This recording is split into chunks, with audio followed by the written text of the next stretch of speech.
All right, so ready to dive in. Today we're taking a deep look at Lesson 59 from A Course in Miracles. And, it's a pretty interesting one, right? It is. It's all about, get this, discipline being the key to freedom. What do you think about that? Well, it's funny, isn't it? You don't often hear those two words together. No, not really. When I hear discipline, I usually think of restrictions and rules. Not exactly what comes to mind when I think of freedom. Yeah, totally. I mean, who wants more rules? But the thing is, this lesson is talking about a different kind of freedom. What do you mean? Like freedom from, that inner critic we all have, the self-doubt, those negative thought patterns we get stuck in. That's the stuff A Course in Miracles is saying we can break free from. Oh, okay, I get it. So it's more about like freeing ourselves from those limitations we put on ourselves, right? Exactly. Okay, interesting. So how does discipline actually help us achieve that, though? Isn't that kind of like adding more rules to the mix? Well, it's not so much about adding rules as it is about aligning our thoughts and actions with, our truest selves, our highest intentions. Hmm, I see. So how do we do that? How do we make that happen? Well, think of it like this. Have you ever noticed how sometimes you feel trapped by maybe your own indecision or anxieties or that little voice in your head that's always putting you down? Ugh, yes, that voice is like a constant companion sometimes. Right.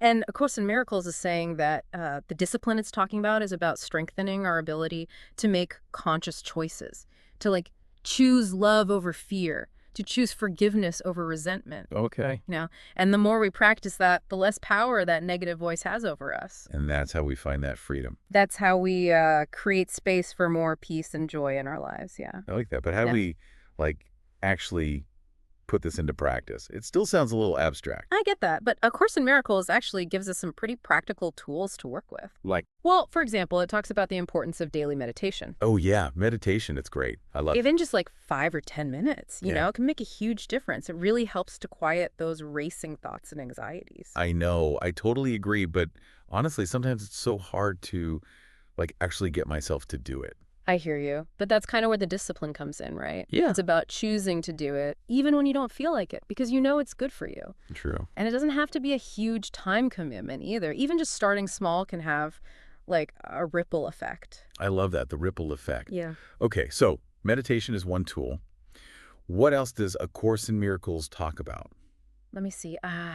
Another thing it emphasizes is mindful interactions. Mindful interactions. What does that even mean? Well, imagine you're in a situation that normally triggers you, right?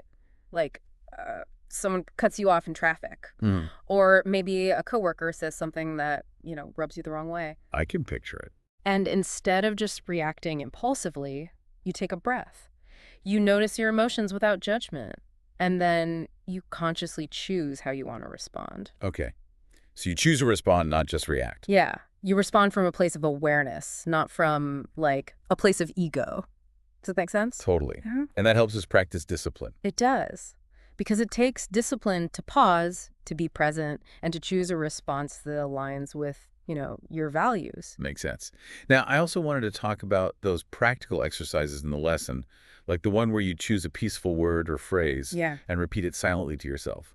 Do you ever do that? Oh, yeah, all the time, especially when I notice my mind kind of spiraling into worry or negativity, you know? Totally. It's amazing how such a simple practice can really shift your energy. It's like hitting the reset button. Exactly. And then there's the gratitude practice, which seems so simple but can be so powerful. I know, right?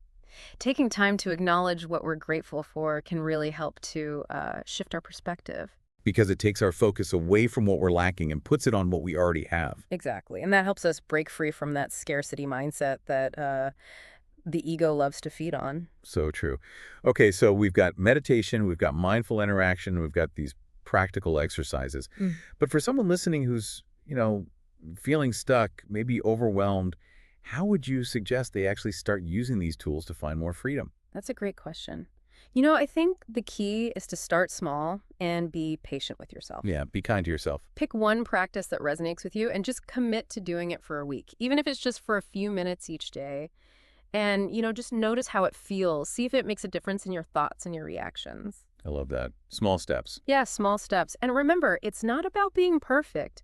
It's about progress. So don't get discouraged if you stumble. Just keep coming back to that intention to choose freedom over the ego's I limitations. like that. It's like training for a marathon. You wouldn't try to run 26 miles on the first day, right? Exactly. You got to build up to it. It's about building that inner strength over time. And as we practice, what should we look for? What signs should we look for that we're on the right track? Well, notice how you feel, you know? What does freedom actually feel like in your body, in your mind, Yeah. in your relationships? What new possibilities open up when you're not so ruled by fear and doubt? Wow, that's beautiful. It's really about discovering a whole new way of being, isn't it? It is, and who knows? Maybe that's the ultimate freedom, the freedom to choose who we want to be. Instead of letting our old patterns and limitations define us. Exactly. And what a beautiful thing that would be. That is a beautiful thought. I think that's a perfect place to wrap up. It's been such a pleasure exploring this lesson with It's you. been a pleasure. And to everyone listening, thank you for joining us on this deep dive. We'll see you next time.